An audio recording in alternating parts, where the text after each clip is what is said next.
Hello everyone and welcome to my channel. My name is Crown and today we are going to have some more stories that I hope that you will enjoy. But before we start, it will be so much appreciated if you would subscribe to the channel, like the video if you enjoyed it, and maybe leave a comment down below. These simple clicks would mean a lot to the future of this channel and really reward the effort that I put in every day. And now, without further ado, let's go! My mom was handicapped due to a stroke and she had to use a walker to get anywhere. Her and my dad loved this local seafood restaurant.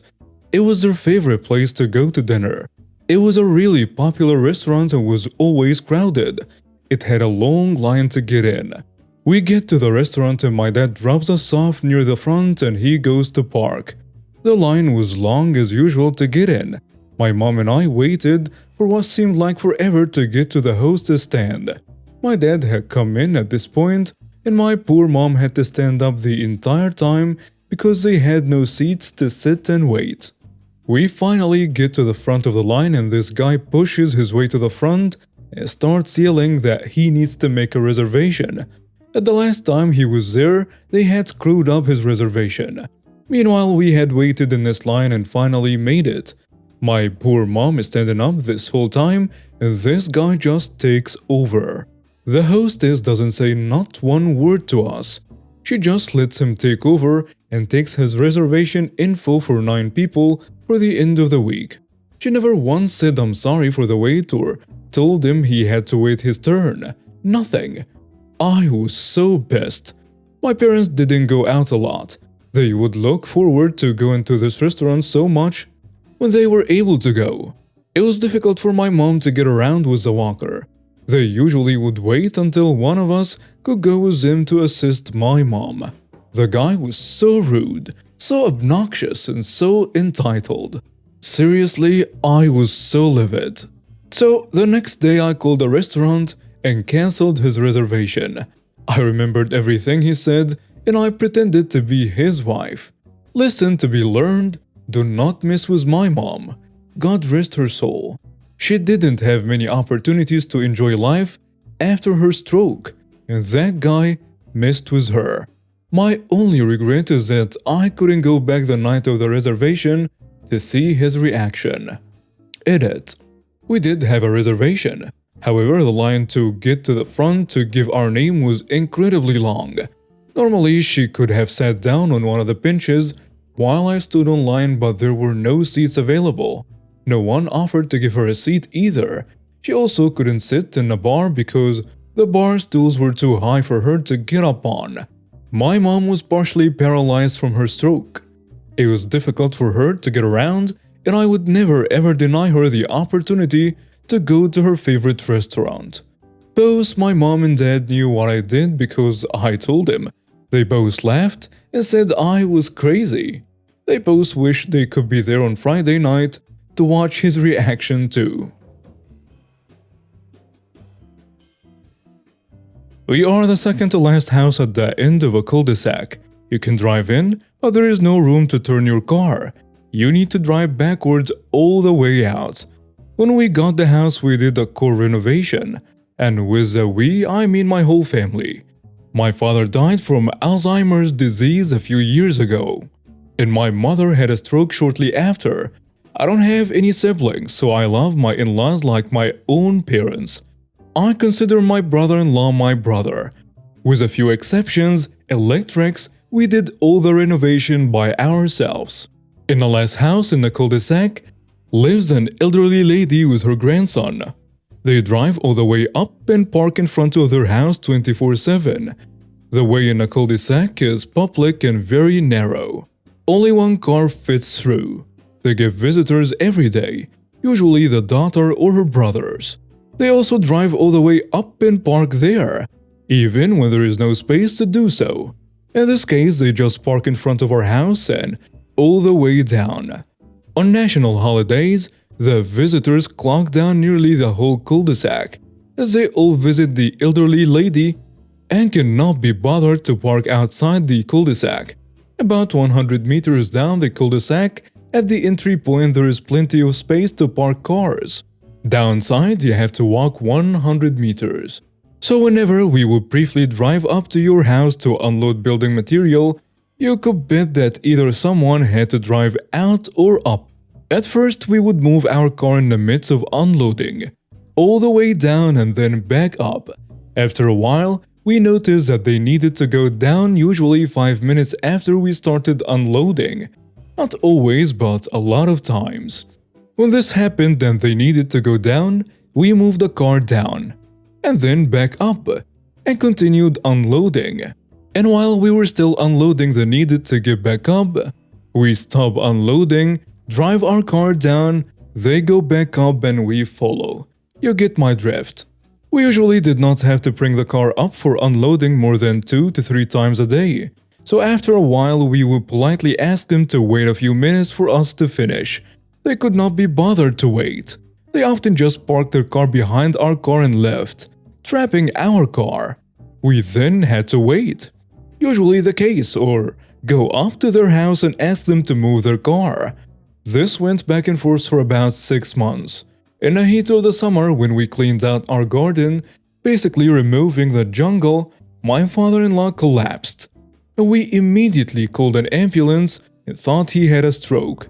The ambulance arrived shortly after, and the EMTs went to my father-in-law in the garden. The ambulance car stayed in front of our house, of course, in order to help my father-in-law in the best way possible. About 5 minutes in, the grandson arrives and notices that he cannot get through to his house. A big ambulance blocking the way. He gets out, comes into our garden, and tells us to move the ambulance as he has to get through. No one reacts at first, as the EMTs treat my father-in-law. After 1 or 2 "excuse me," he gets loud. He walks up to the EMTs and tells them in a very loud voice to move their car. The EMTs ignore him and we try to get him to step back. After not being able to get the ambulance moved, he leaves. A few minutes later, the EMTs decide to move my father-in-law to the hospital. But guess what? The grandson's car is blocking the ambulance from leaving the cul-de-sac.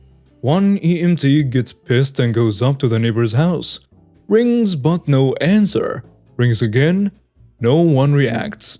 He goes around the house and sees the elderly lady eating with her grandson. Of course, they could not be bothered to move the car. Long story short, his car had to be towed. The aftermath. Thank God it was not a stroke, but my father-in-law had collapsed due to the heat.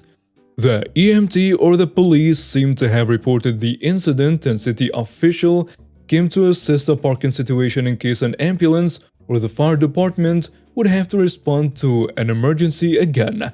They told our neighbors that they are not allowed to park in front of their house longer than it takes to load or unload their cars. They ignored this at first, but the city followed up on that, and the tickets are getting more and more expensive as they are willfully ignoring the city's order, as the city official comes by to check regularly. We now have bets running when they are going to park down the street. The story starts in the year 2013 when I had received my first job in healthcare. I was doing HR for a facility. It was a part-time gig willing to train. Sounds like a dream to a just in my 20s me. It had all been fast food and customer service prior, so needless to say I was finally getting my breakthrough. Walking into the office on the first day I met my new boss. She seemed pleasant enough. Nothing to worry about. She just seemed happy to finally have an employee.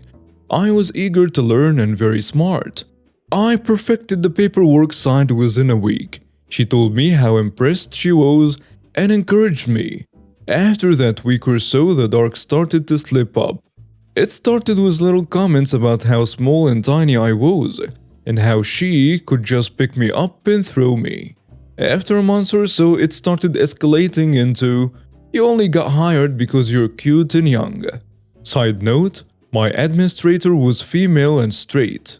She would continually find different ways to bring me down about being skinny, attractive, and young. She then started to pin her errors in her work on me, which usually backfired. Keep in mind, this was a tiny office that she had arranged to where my desk faced a wall and her desk faced the back of my head. It was like she was always breathing down my neck. After about a year of it, I quit my job and went into a completely different field. I later found out I was her first employee as she had just finished her degree. This was her first chance to be boss man. About a year after I had quit, the new administrator asked me to come back in a better position with higher pay. I asked if she still worked there, and that's when he told me the story. They had to walk her off-site. She had not been doing any of her job duties, and after I left, that had become apparent to the company. They let both the administrator and her go, but only she had been walked out. I guess it didn't go smoothly. He was calling because he had heard of how well I did and how she directly caused my leaving. It was no secret in the company. I accepted this position and worked there for about another year. I then moved on to an even better one somewhere else. Sounds all great and dandy, right? But wait, there is more. So I have been in this new position at this completely unrelated but still a nursing facility for about 2 years. I'm part of the interdisciplinary team now. I'm one of the boss men and life is great. But then she appears, not as a boss man, but as a nurse. This was completely unrelated to her prior degree. Also, really karma of all places, she ends up at my work. Well, I'm a naturally loving, nice and understanding person, so when I see her, I let bygones be bygones. Years have passed and we were both adults. I figured things would be different. I am not a direct boss of hers, but I'm her superior now. There are no issues for about a month and then all of a sudden, all of my employees start getting weird warnings and talkings about how they are improperly doing things. Keep in mind it was only ever on my days off that she would have these issues with them. So the battle began again. But I knew a lot more this round. Over the next year or so, she takes every opportunity to try to shame my employees in my department and each time she gets herself in trouble. It got to the point she lost her privileges to supervise her own CNAs because her antics have backfired so much. Now to the present, 4 years into this job. About a week ago, I accepted a new job with a very lucrative company that will train me to be the next regional GM of all the administrators. So basically the opportunity that makes careers, and they will pay me to get a full education and training in their very established named company. Finally, my sweet revenge. This conversation happens in our company smoking area. I tell her, it's crazy to think we have worked together so long now. 5 years on and off. Yeah, we have seen some things together. I remember you had just graduated school back then. That was your big break, wasn't it? Your kids were finally in high school and they were doing so well. She never told me any of this. I heard it through the grapevine. Yeah, that was a waste of $60,000. I never could find another place that would hire me. She screwed over the last company so bad, it sold 8 months after I quit. The new company was the one that hired me back. Oh, I always wonder why you went back and got your nursing degree. By the way, I never asked, but I already knew she had been shunned from the industry of dealing with money. Well, I had to pay back all the debt somehow and then pay for the kids' college. So nursing seemed right. She has been a CNA for years before finishing her bachelor's. Oh, I thought your son had dropped out and one ran away to dad's. Also, all that school means you're now like $80,000 in debt too. Who told you that? Doesn't matter. I will see you inside. Before going out to the smoke break, I had sent out a mass message to all my employees and most of the people that worked there. They all loved me and I had most of their personal numbers from a fundraiser I had thrown for my employee. I waited so she basically walked in 10 steps behind me and had to follow down the long corridor of offices as I started being congratulated by all the staff. This of course gave me the opportunity to gush all the details of this amazing opportunity right in her face. I will also get that chance for about the next 20 days. As our facility requires a 30-day and employs a lot of people, and everyone knows me. From residents to management to the corporate general managers, all the way to the main owner. What can I say? I'm friendly. Let's recap some facts. She has $80,000 in debt plus her son's debt too, one failed bachelor's degree, one marginally successful certification, no supervisory provisions and no prospects. Most companies won't hire her due to the shutdown caused by her. I started this industry with no formal education. I have no student loans. I'm fiscally stable and not quite 30 yet. I'm getting ready to enter a program that will pay all the way to a master's and wants me to control the region within 2 years. So within 6 years of starting, I have already surpassed her fiscally. Within the next 4 years, I will be her boss's boss's boss. Oh, life is good sometimes. Not too bad for getting hired on my looks alone and being idiotic and young. And now we have reached the end of today's stories. Thank you for watching and see you next time.